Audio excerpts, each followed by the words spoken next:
आप सभी देशवासियों को नमस्कार। खासकर अपने पत्रकार बंधुओं को प्यार भरा नमस्कार करता हूं और अपने पत्रकार बंधुओं से मैं जानना चाहता हूं कि कल जो मैंने लेख लिखा था उस लेख पर हमारे तमाम पत्रकार बंधु तो सहमत हुए। कई लोगों ने फ़ोन किया, कई लोगों ने लाइक किया और कहा कि ऐसे लेख पे हम भरोसा करते हैं। तो वहीं पर कुछ हमारे पत्रकार बंधु ऐसे भी जिनको हमारी बातों को बुरा लगा और उनको लगा कि खासकर मैं अपने पत्रकार बंधुओं को टारगेट कर रहा हूं, तो ऐसा कुछ नहीं है। जिन भी भाइयों को समस्या हुई, उनको तकलीफ हुआ, उनसे मैं क्षमा प्रार्थी हूं और मैं उनसे दोनों हाथ जोड़ के माफ़ी मांगता हूं। लेकिन आपको मैं बता दूं कि जो मैंने ये लिखा था कि मंत्री जी के साथ फ़ोटो खिंचवाना, विधायक जी के साथ फ़ोटो खिंचवाना, सांसद जी के साथ फ़ोटो खिंचवाना, अधिकारियों के साथ फ़ोटो खिंचवाना और उसको डीपी पर लगा देना, फेसबुक पर लगा देना, इससे पत्रकारिता की तौहीन होती है। इस बात को आप मानिए या ना मानिए, लेकिन है, क्योंकि पत्रकार के लिए सर्वोपरि देश होता है और देश की जनता। अगर हम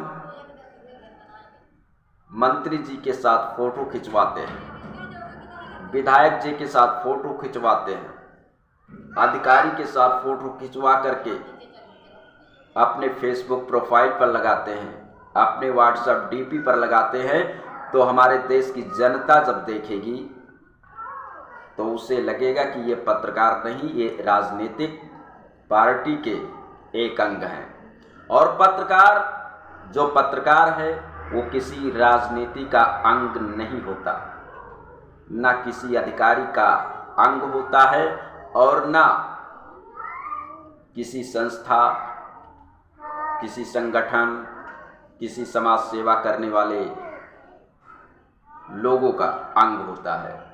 पत्रकार एक अपना अकेला अंग होता है और वो अपनी कलम के माध्यम से जन जन को आगाह करता है, जनता की बातों को शासन प्रशासन तक पहुंचाता है और शासन प्रशासन की बातों तक जनता को पहुंचाता है।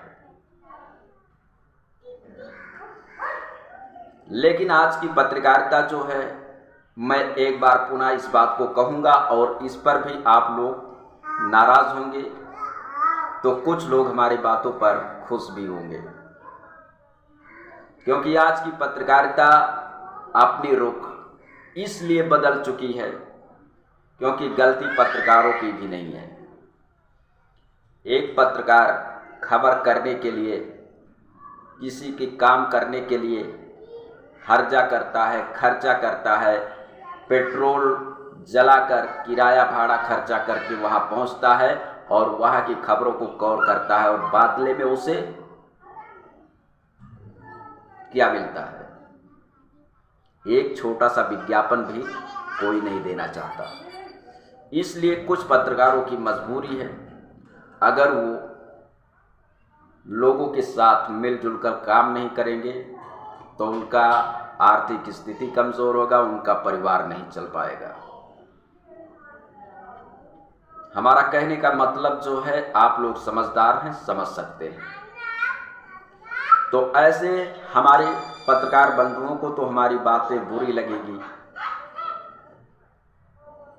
लेकिन जो लोग सच्ची पत्रकारिता करते हैं, जनता के लिए आवाज़ उठाते हैं, शासन प्रशासन से सवाल करने के लिए डटकर मुकाबला करते हैं,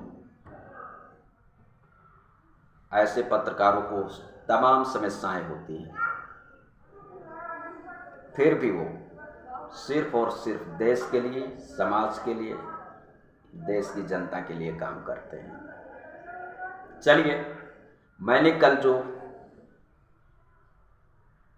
लेख लिखा उसके लिए मैं क्षमा प्रार्थी हूँ, क्योंकि मैं पत्रकारों को बढ़ावा दे रहा था कि हमारे पत्रकार भाई बहन पूरे एनर्जी के साथ ऐसे तस्वीरों को डालें जहाँ पर जन समस्या है, जहाँ पर भ्रष्टाचार है, जहां पर कोई आवाज नहीं उठाना चाहता।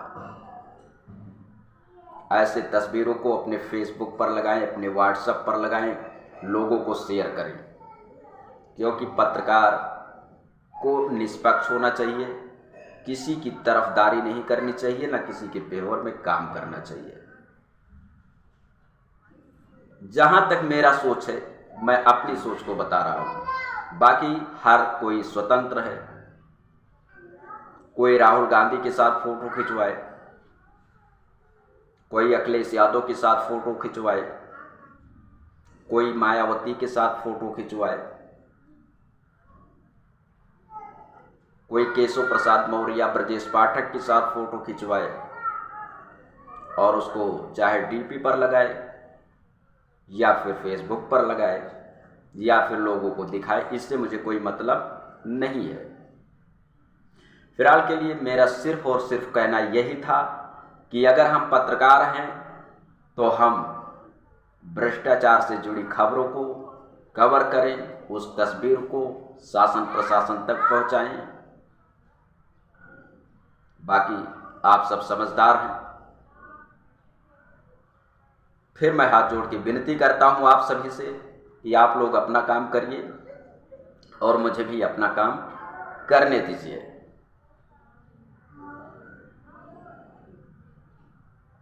मैं हमेशा बोलता हूं, वो चाहे प्रिंट मीडिया हो, चाहे इलेक्ट्रॉनिक मीडिया हो या वेब मीडिया हो, हम सब एक हैं और पत्रकार एकता जिंदाबाद। हम सब एक होकर के लड़ेंगे, तभी हमारी जीत होगी। बाकी आप सभी की जैसी इच्छा। इसी के साथ आप सभी को जय हिंद।